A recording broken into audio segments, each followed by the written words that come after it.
दुनिया की सबसे ऊंचाई पे बनने वाली टनल, क्या फ़ायदा हुआ है? पूरी 9 किलोमीटर की टनल है ये, जिससे कि कम से कम भी ना तो 4 से 5 घंटे का रास्ता कम हो गया है। रोहतांग दर्रा जाने के लिए 6 महीने रास्ता बंद रहता था, वो अब बंद नहीं रहता है।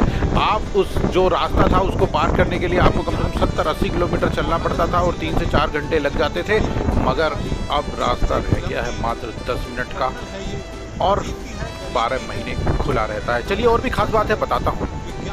इस टनल को बनाने में जो सबसे ज़्यादा समस्या आई थी वो आई थी वेदर की। जी हाँ, यहाँ पर काम करना मशीनों का, चाहे मज़दूरों का, चाहे वैज्ञानिकों का, या हमारे साइंटिस्ट जितने भी थे जिन्होंने इसको बनाया, बहुत बड़ी चुनौती थी।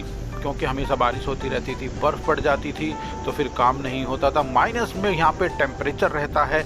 इस माइनस टेम्परेचर में काम करना बहुत कठिन है और बहुत मुश्किल भी है। मगर हमारे जो सैनिक थे उन्होंने इसको स्वीकार करा। जितनी भी टीम थी पूरी लगने वाली, उन्होंने इसको स्वीकार किया और काम करके दिखा दिया। देख लीजिए इस तरह की दिखाई देती है अब ये टनल। एक साउथ पोल का हिस्सा है और एक नॉर्थ पोल का हिस्सा है। यहाँ से आपका एंट्रेंस होता है। यहाँ पे जब आप घुसते हैं तो आपको पहाड़ों पे पेड़ ही पेड़ दिखाई देते हैं, चारों तरफ हरियाली दिखाई देती है। मगर जैसे ही आप इस टनल को पार करते हैं और इसके दूसरे हिस्से पर पहुंचते हैं तो ये हरियाली बिल्कुल ख़त्म हो जाती है। कोई के साथ जो ये ऊंचाई है और इसका उद्घाटन हमारे प्रधानमंत्री नरेंद्र मोदी जी ने किया था। इसके अंदर का जो नज़ारा है आप देख ही रहे हैं। सिर्फ 2 लाइन है, एक लाइन आने के लिए है और दूसरी जो लाइन है वो जाने के लिए है। एक खास बात और मैं जानकारी आपके साथ यहाँ पे शेयर करना चाहूँगा। इसके अंदर आप रुक कर फोटो नहीं ले सकते हैं, इसकी बिल्कुल मनाही है। और जो लिमिट यहाँ पे रखी गई है वो 40 की रखी गई है। 40 से ऊपर आप यहाँ पे अपने वाहन को नहीं दौड़ा सकते हैं। और जगह जगह इंडिकेट भी लगे हैं। सावधानी से चलें, सुरक्षा के साथ चलें ताकि कोई अनहोनी ना हो जाए। अंदर ऑक्सीजन की कमी है, इसीलिए रुकने के लिए मनाही की गई है। और बीच बीच में वेंटिलेशन के लिए कहीं कहीं पर कुछ जंगले भी लगे हुए हैं जिससे हवा आती और जाती है। और जगह जगह पर आपको यहाँ पे एग्जिट पॉइंट भी दिखाई देंगे जो इमरजेंसी वाले हैं। खुदा न खास्ता अगर कोई दिक्कत हो जाती है तो हर 50 मीटर के ऊपर एक एग्जिट पॉइंट है जिससे आप बाहर निकल सकते हैं। रोशनी तो आप देख ही रहे हैं जबरदस्त। बेसिकली इस टनल को बनाने का जो काम शुरू हुआ था, या मैं कहूँ जिसकी जो नींव रखी गई थी, जो इसका काम शुरू हुआ था, वो 2010 में मई के महीने में हुआ था। और जो ये खुली है जा कर के, इसका जो खुलने का समय था वो 2020 4 अक्टूबर को इसका हमारे प्रधानमंत्री जी ने उद्घाटन किया था। और कमाल की बात मैं एक और बता दूं आपको, इसकी जो नींव रखी गई थी वो भी हमारे प्रधानमंत्री के द्वारा ही रखी गई थी और जो इसका उद्घाटन हुआ है वो भी प्रधानमंत्री के द्वारा ही हुआ है। कुल मिलाकर के इसमें जगह जगह अलग अलग स्पीड है। कहीं 40 की भी स्पीड चल सकते हैं आप, 50 की भी स्पीड चल सकते हैं।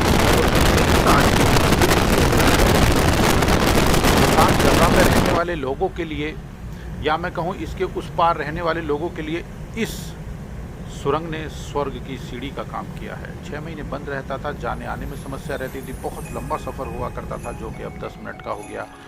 4-5 घंटे लगते थे, मगर अब बहुत छोटा रास्ता हो गया। कमाल की कारीगरी। चलिए तैयार हो जाइए अच्छे दृश्य देखने के लिए। अब आप नीला आसमान, आ गए हम कहाँ, दुनिया बदल जाएगी, हरियाली।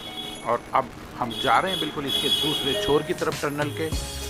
दुनिया बदल जाएगी, सब कुछ बदल जाएगा। जो आप देखना चाहते हैं वो आपको दिखाई देगा। जी हाँ, बड़े बड़े बर्फ़ के पहाड़, वो नीला आसमान, आसमान नीचे और हम ऊपर। हो जाइए तैयार, दिल थाम के बैठ लीजिए। बर्फ़ के बड़े बड़े पहाड़, हरियाली गायब और चारों ही तरफ बर्फ़ ही बर्फ़, नीला आसमान। आ गए हम कहाँ। देवदार के घने जंगल जो पहाड़ों पे अक्सर पाए जाते हैं, अब वो यहाँ पे आपको देखने के लिए बिल्कुल भी नहीं मिलेंगे।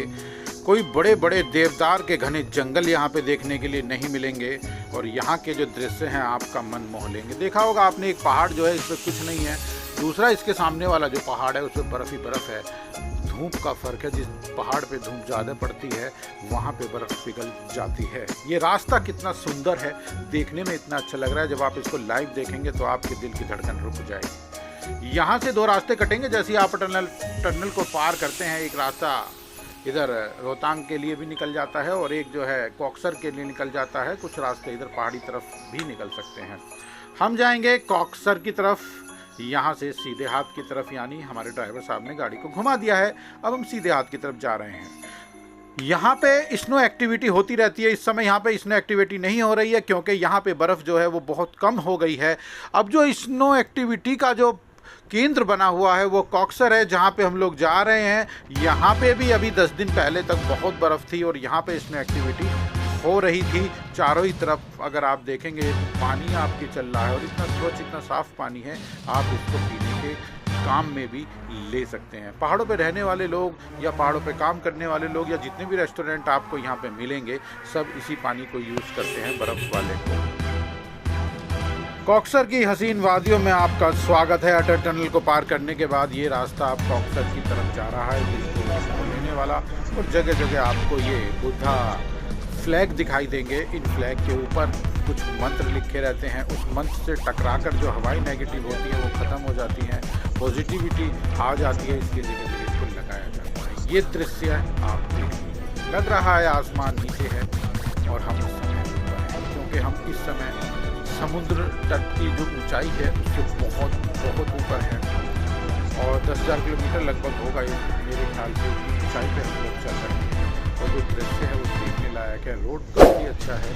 BRO जो है हमारा बॉर्डर रोड बनाता है, बॉर्डर की जो हमारी सेना अलग होती है, उसने बहुत अच्छे से काम किया है और बड़ा ही बेहतर। अगर आप मेरे चैनल पे नए हैं तो मेरे चैनल को लाइक भी कर दो, सब्सक्राइब भी कर दो। इस तरह की लेटेस्ट जानकारी आपके लिए लाता रहूँगा। जय हिंद, जय भारत।